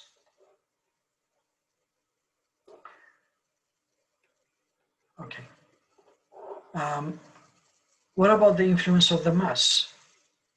Well, again, back to our formula. You see, increasing the mass will decrease the frequency. So increasing the mass will decrease the frequency. And if we decrease the frequency, we will decrease the resonance speed. So thus, increasing the mass will give a decrease to this resonance speed. Let's have a look at the diagrams. So we have the acceleration and the dynamic factor for displacements. And blue is the lower mass and black is the higher mass. So we have played with the density. By increasing the density here, we increase the mass. So increasing, we said that increasing the mass will lower the frequency and it will lower the speed. And this is exactly what we see. By increasing the mass from blue to black, we get resonance at lower speeds. So this bridge, if we increase the mass of the bridge by adding more ballast, for example, for example, adding more ballast, this will mean that we will not be able to run probably for speeds higher than here. Okay? If we decrease the mass, we will be able to run for higher speeds without resonance problems. On the other hand, what happens also is that the mass, as you see here,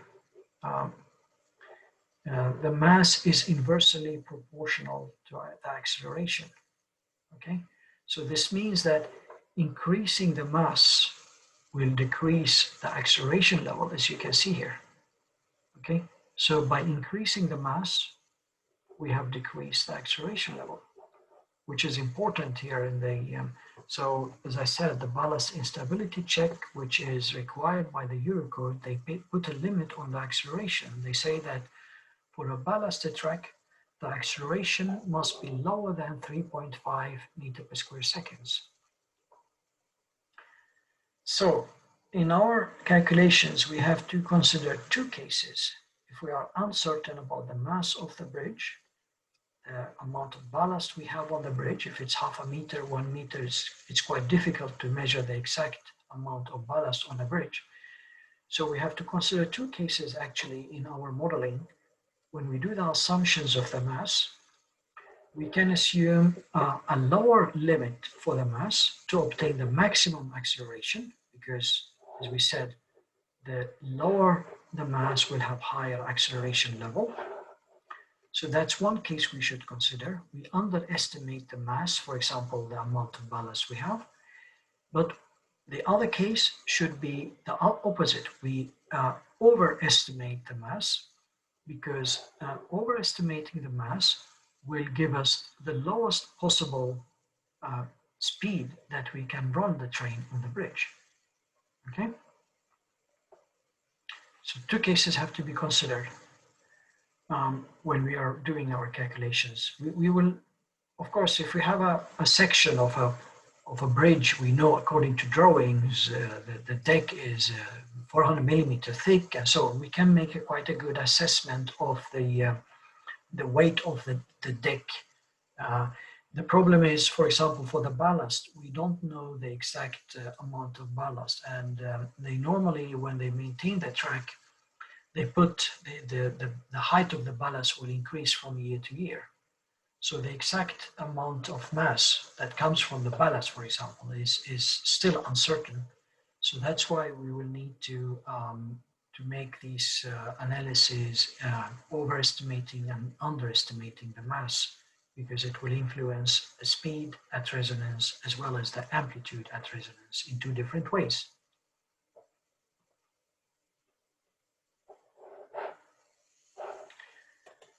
Okay,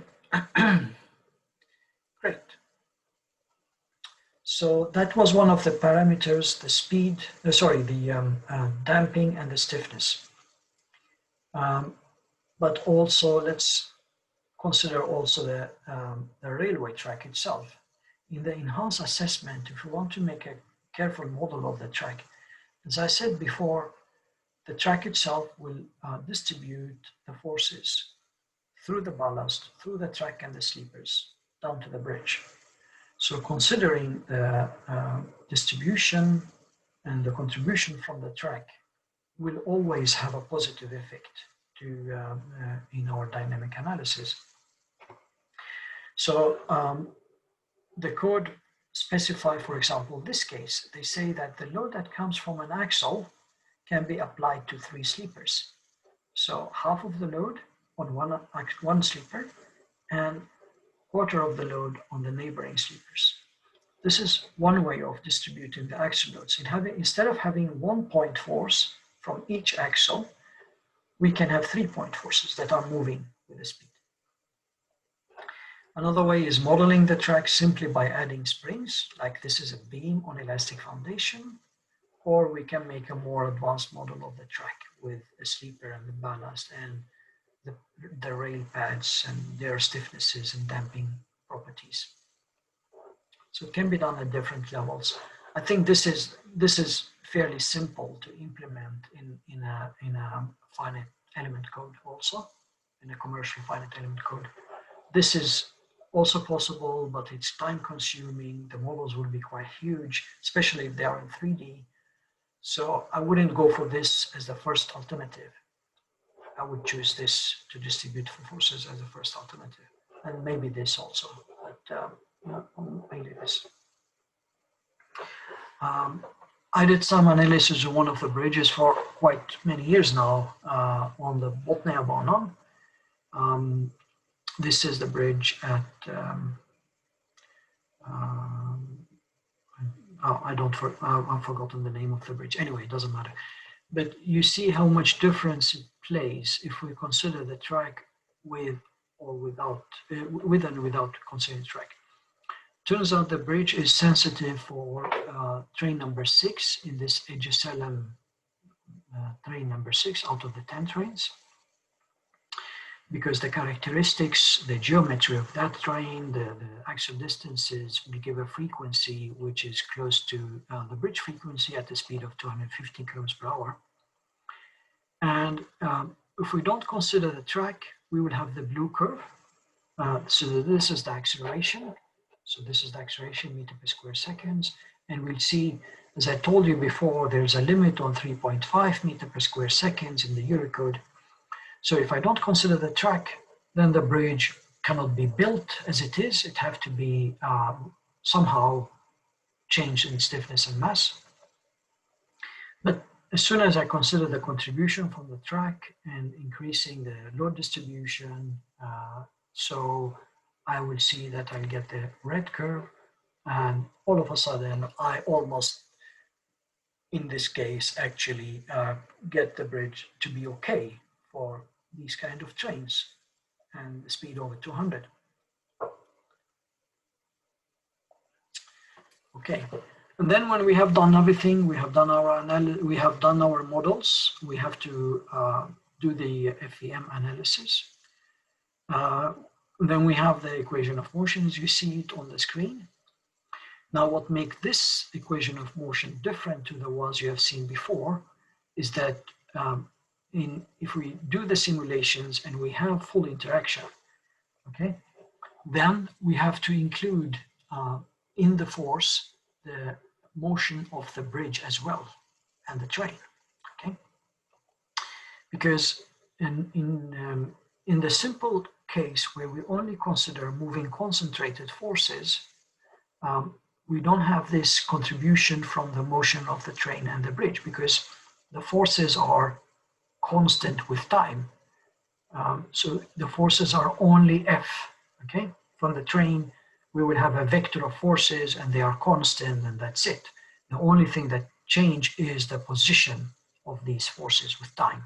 Well, the forces themselves, they are constant. But if we consider the contribution from the train-bridge interaction, if we have a certain point in time, the train is moving downwards and the bridge is moving upwards, then of course the contact force at the rail level will be increased. And the opposite, if the train is moving upwards and the bridge is moving downwards, then the contact force is decreasing. It will be lower than the static force. We might even have a case where we would have a loss of contact if the wheel is moving upwards and the bridge is moving downwards so much that the contact between the rail and the wheel will be lost, okay? So in these cases, to analyze the full train-bridge interaction, to consider the motion of the bridge and the motion of the train, and in that consideration, we calculate the contact force at every time step. Then we have to, on the right-hand side of the equation of motion, include the motion in these, the motion of the train and the motion of the bridge. Okay, so these Q matrices, vectors, they will include the displacements of the bridge as well as the displacements of the train if they are modeled in the same system, so to say. So the two systems in the same. And M will include then the mass of the bridge, but as well as the mass of the train. It can be in a coupled equation with full interaction. And this can be analyzed in quite many softwares today, commercial softwares like Brigade and Lusas, and it can be analyzed, the majority of these software analyze the problem using Motz's proposition technique, as we learned before. By decoupling this and studying the contribution from each mode of vibration, And then this have to be then done iteratively, because at every time step, you calculate the motion of the bridge, you calculate the motion of the train, of the axle. From this, you calculate the contact force, and then you apply the contact force on the bridge, doing, for example, model analysis. You calculate the response of the bridge and the displacement, and then you recalculate the contact force again to see if it has converged. If not, in the same time step, you redo the calculation with the new contact force, and you do this until few iterations, until it converge, before you move to the next time step. In the next time step, you have moved then the train a certain distance. The axle have moved a certain distance depending on the speed.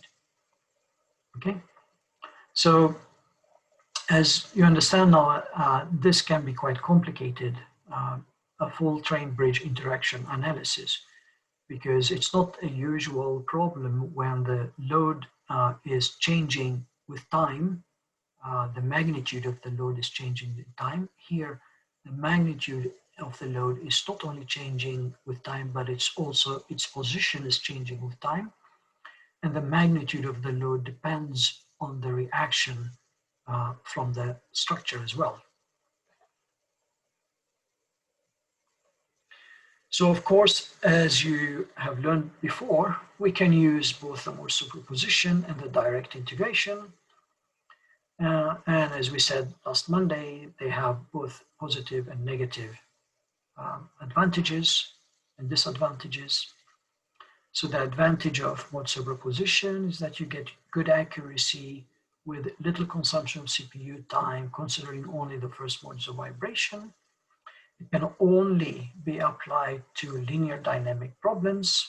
For example, you cannot consider problems where you have large displacements, because this will change the stiffness of the structure in large displacements.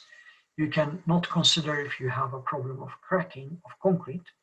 Let's say that we have a concrete beam with what we call a breathing crack, or a steel beam with a breathing crack. So this means that a crack that can open as the amplitude of vibration increases. If the amplitude is low, the crack is closed and you have a certain stiffness. As the amplitude increases, the crack will open and the stiffness will get lower, which means that the frequency will get lower, which means that you cannot use the frequencies that you have calculated in a model analysis manner. You have to go for a direct integration if you have such nonlinear problems that are related to large displacements or cracking or yielding. So that's one limitation, one strong limitation for mode superposition that you have to bear in mind. But I would say that in 95% of the cases, we don't have these problems in our structural dynamics, especially considering the traffic-induced vibration analysis. It's not a problem that we really face, the nonlinear dynamics. Of course, the mode superposition will need us to do some, in the beginning, analysis of the mode shapes and the frequencies. On the other hand, direct integration, this can be used for nonlinear problems, and this can be, of course, this will mean a lot of CPU time, because we need small time steps. I have modes vary with time or amplitudes, and mode superposition inadequate. Okay, so we can use this if we have, if you have the modes vary with time. So if we have for example, boundary conditions that will change during the displacements because we have large displacements. That will influence the amplitudes, and the mode shapes will change in the structure, or the frequencies will change due to cracking. Then we have then mode superposition is not adequate.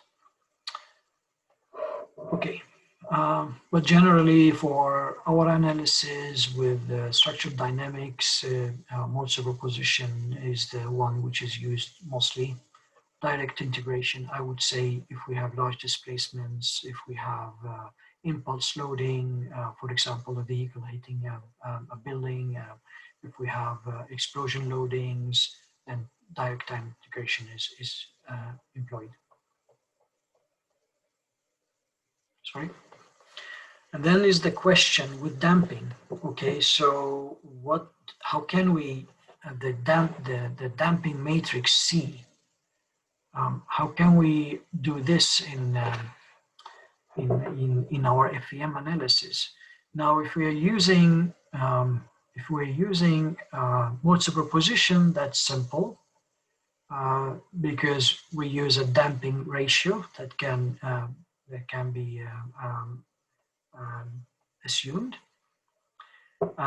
On the other hand, if we're using full matrices in our analysis, for example, if we are using a direct integration, and so how can we construct the damping matrix C?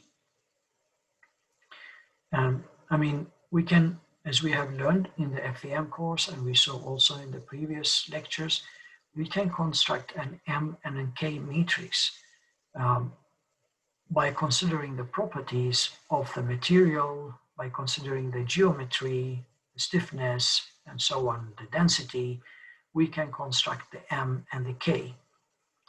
But we cannot construct the C matrix in the same way. Plus that damping is not really something we can calculate in an analytical expression. There's no analytical expression to calculate damping from a beam, for example. So that's why damping have to be, it's uncertain, and it have to be developed, or it have to be included in a simple way without complicating our analysis. One way of doing this, one very powerful way and very common used way, is the so-called Rayleigh proportional damping.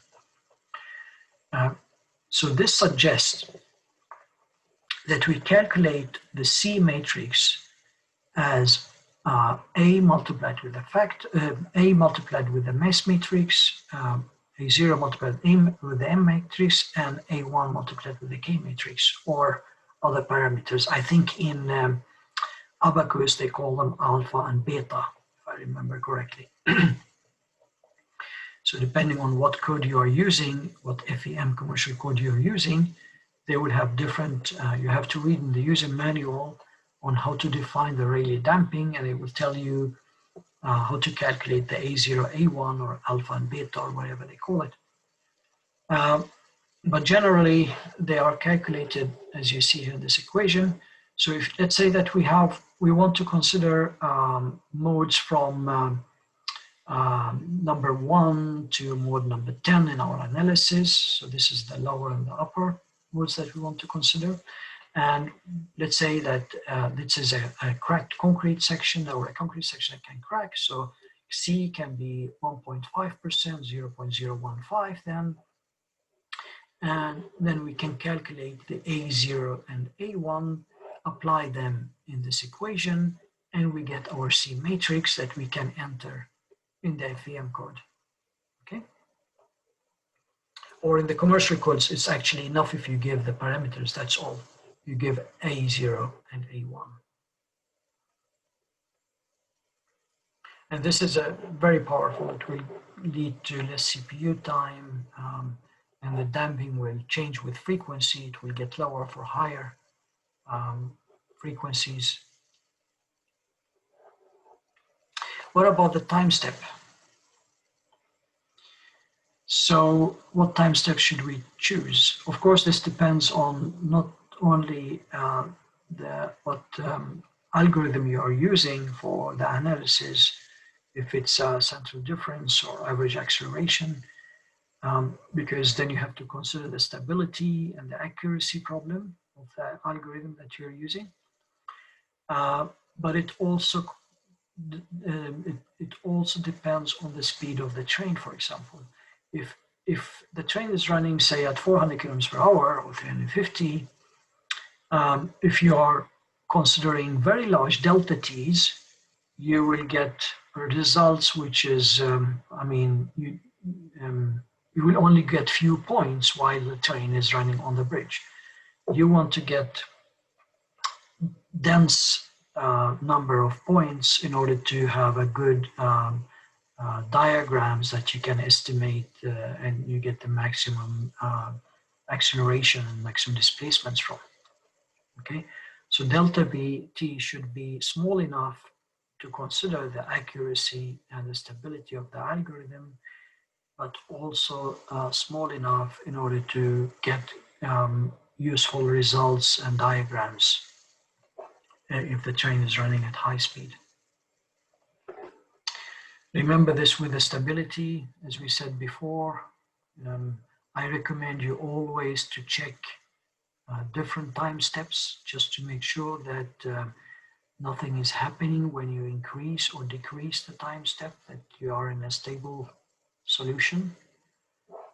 So you don't get a solution like in this one on the right picture, which you think it's a resonance, but actually it's a stability problem in this center difference method. Okay, it's time to summarize. I have a few points here on this slide and the next one. And this is, see this as a recommendation if you will in the future be involved in doing these kind of analysis of traffic-induced vibrations for road bridges, railway bridges, or even pedestrian bridges.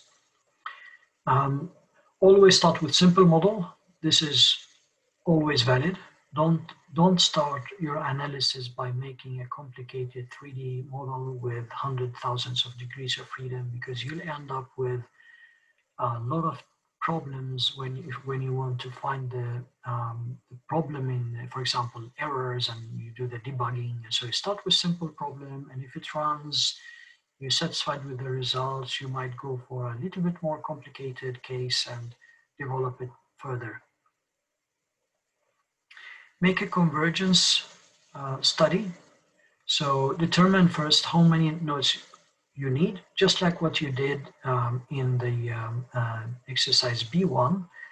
You checked how many segments you want to get the frequencies to converge. What is the time step you need to have to get the results to converge? What superposition have we found to be accurate in this kind of analysis? And then the next thing is really a very important point. You have to consider all points along the bridge, because in dynamics, it's not like in statics. If you have a simply supported beam, you say, well, the maximum moment, the maximum displacement will be in the middle.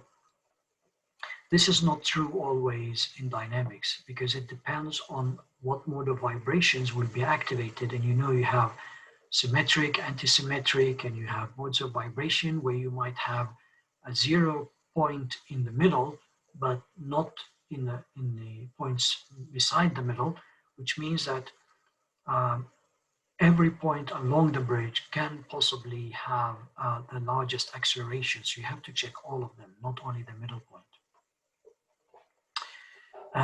For perfect track, ignore bridge-train interaction. And this is, as I said before, if we have the majority of the vibrations that excite, for example, the trains, is actually not the bridge itself. It's actually the unevenness and the roughness in the track itself.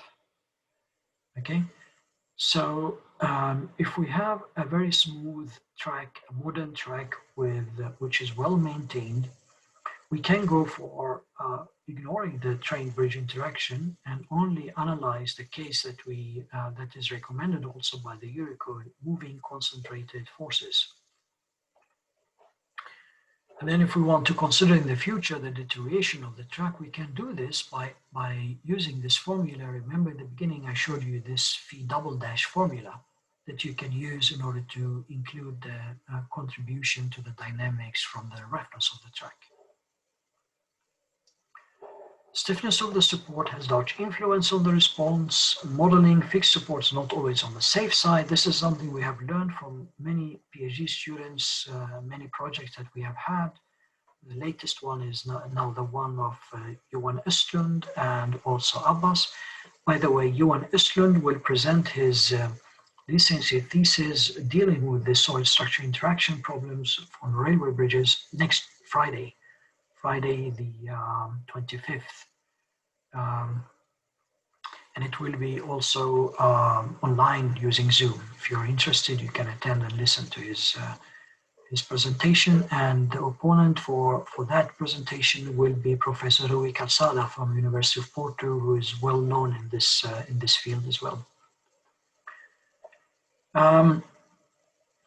Enhanced analysis, if we want to do more detailed analysis, we should include the effect from the track distributing the load. It's important, this gives a lot of distribution. Damping has a large effect, as we saw. If we are uncertain about the damping value, we can always go out and do a simple test and measure damping on that bridge or on a similar bridge. And then measurements is a useful tool. We can always check our predictions of boundary condition, natural frequencies, and mode shapes and damping by doing measurements. So this is all what I have for today. I think I will. Some additional slides. This is for the Banafjell, where you see, for example, the 10 trains A1 to A10 moving at different speeds, and you see their resonance. So we see that actually the highest acceleration is obtained from HSLM A4 at a speed of actually lower than 200 km per hour. These are the mode shapes. So the task of today, I will upload these functions to Canvas. This one will create, you can open, I suggest that you open all of these and try to understand the MATLAB code. They're not so complicated, especially not this one. So this is the code that will generate the HSLM A1 train. So it includes the axle distances and so on. And this one is to calculate the displacement according to this solution. Remember this, in the beginning I showed you this analytical solution of a beam transversed by several point forces, and this calculates the acceleration. So you will use these codes to plot the displacement history and acceleration history for the Banafjell bridge. And then you do convergence study, and so there are several tasks here. In the last one, you will calculate dynamic amplification factor. And so start, as I said, by looking into the codes for these that I will upload before you do any more thing. This is, I suggest. The results should look something like this. If you have 1 point load, this is the speed, this is the dynamic, I think it's the dynamic amplification factor on this side. You see, you will have, if it's 1 point force, you will not have any resonance from the axle passing because it's only 1 point. If you have the whole HSLM A1, you will see that you will get a magnification due to resonance at 157 kilometers per hour, I think. So the displacement, this is the acceleration, this is the shear force, and this is the bending moment, okay? So this is what you should expect. You shouldn't expect any for the single point force moving. It should look something like this. It increases with time, with speed, sorry. If it's just an A1 in the second task, I think, then you will get the resonance behavior at 157 or so. And then you can also plot the time history for this speed to see how it looks. Okay. Good then. I will stop the recording.